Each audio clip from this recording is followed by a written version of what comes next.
Hey guys, welcome to this video. Today I want to just go over a few more raging about the new Hyperworks release. Now, simply the opposite. It is frustrating for me, and I must say and confirm that it is frustrating to learn new ways where you have an easy solution where you get used to it. And but there are ways around it, and ways they are obvious if you think about it. But they're not obvious to me as I have the easy solution in my head, and my head is just pointing to this easier solution, which I learned, and which was not obvious either in the back in that time where I had to learn this now easy solution.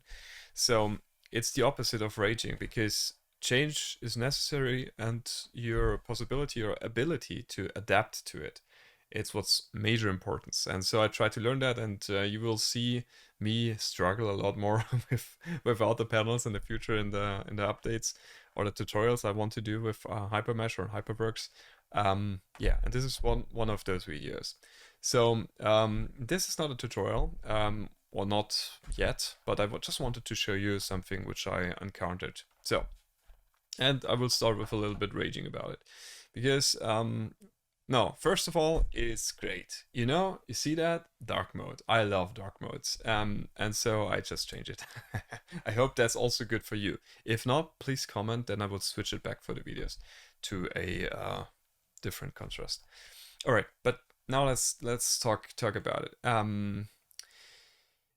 I told you that they got rid of the panels, right? Not all of them, but a serious amount of them got scratched. And that's making me mad sometimes.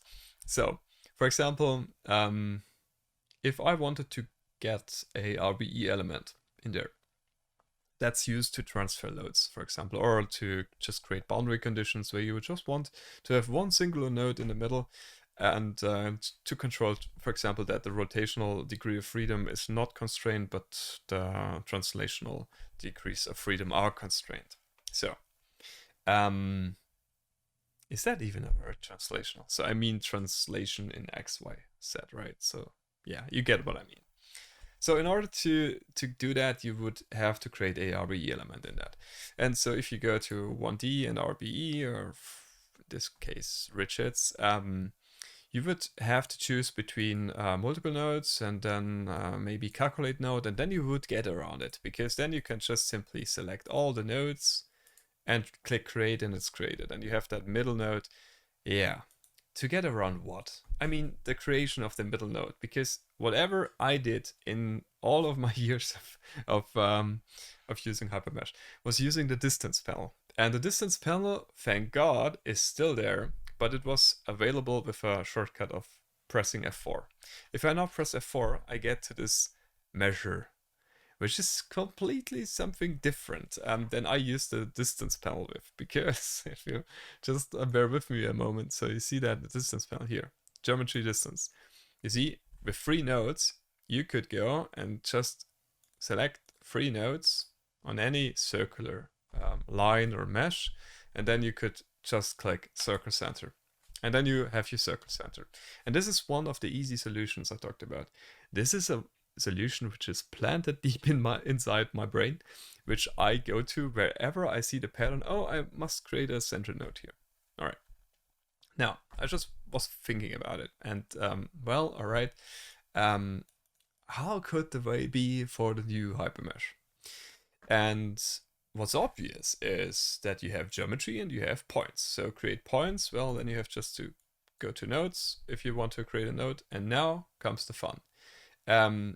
If you have geometry, the new solution is perfectly fine, because then it will snap to the center, right? So this is great. But here, no chance.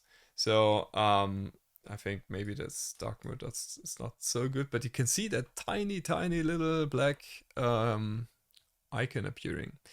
So my way of doing that, honestly, without the distance panel, I have no idea. I would create a node here, and I would create a node here, and then I would go to the nodes again and create a node in between. So this is actually my extract. I don't want it from surface nor from Man, interpolate nodes, right? Node list. So I could select those two nodes and click create, and then a node in the middle is created. Right, so this would work somehow. All right. On the other side, maybe you would want to have a geometry in there. That could work too. You could just create a circle, which will just create for the sake of it. I will just create that somewhere here, whatever. So if you have geometry like this and you go back to the points or node creation in this case, you see it snaps to the center and then one click and you're done. And this is what I mean with obvious. I mean, if you tell a freshly new mind, well, this is the way how you do nodes, everybody will be fine with that because they have not planted this other solution. Circle center, always distance panel, press F4. And this is what I mean with that. So you see that it will require change.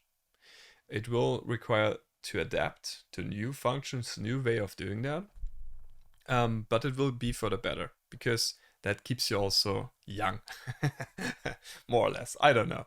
But yeah, so this is the one thing. And the other thing which really, really got me is the mask panel. They got rid of the mask panel. I mean, F5, what?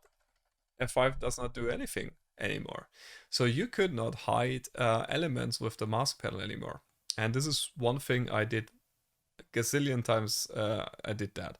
So the new way would be to be just in selector mode and just hit E, that you get element selector, and then you select some elements, and then you press H, and then they got hidden, which is perfectly fine. But now, honestly, I'm screwed. I don't know how to bring them back.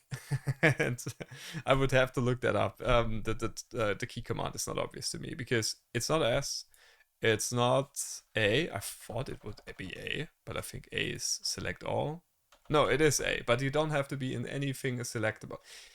All right, you see, you have to learn new things in this case. You would want to have those keyboard shortcuts at your quick access in your brain, because else there's really no much you can do. Because if you just go to mask, there's nothing, not even in the search bar.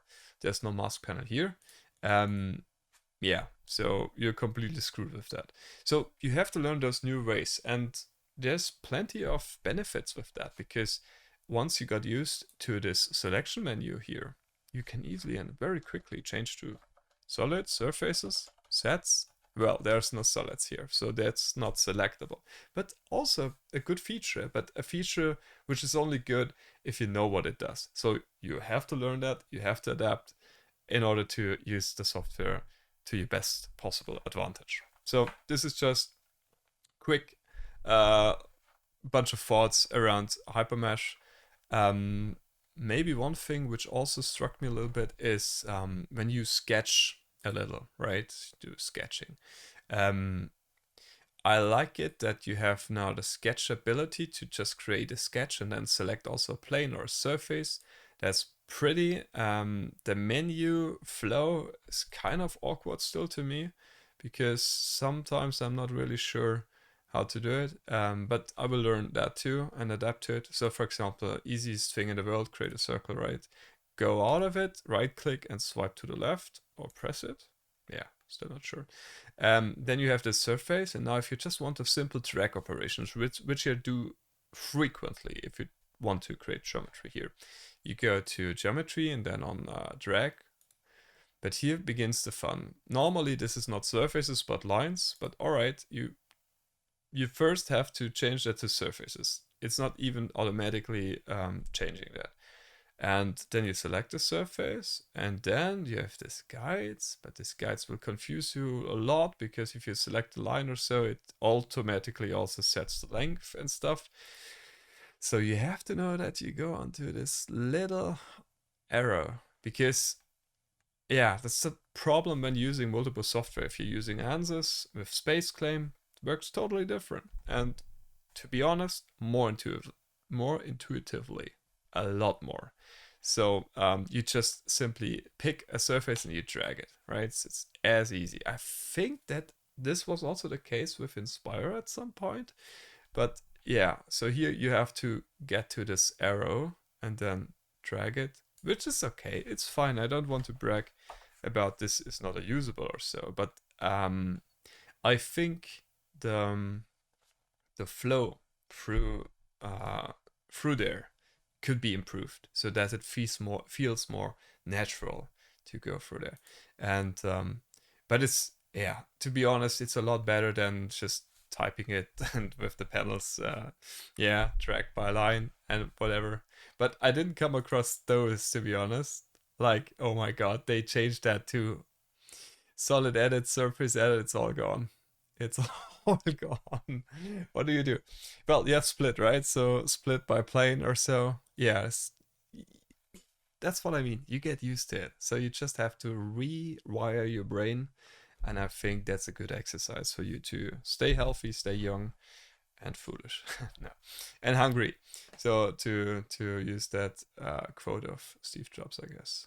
Yeah. So just a bunch of thoughts. I'm still in the process of adapting to it and learning the new concepts. But yeah, I hope you found that valuable for you. And yeah, if not, if you have suggestions what I could do better, also very welcome. Just leave a comment, and I will try to improve that in the future. And yeah, besides that, if you like that, subscriptions are always welcomed. And yeah, I'm glad you stayed around this long. So thank you for watching, and see you later, guys. Bye.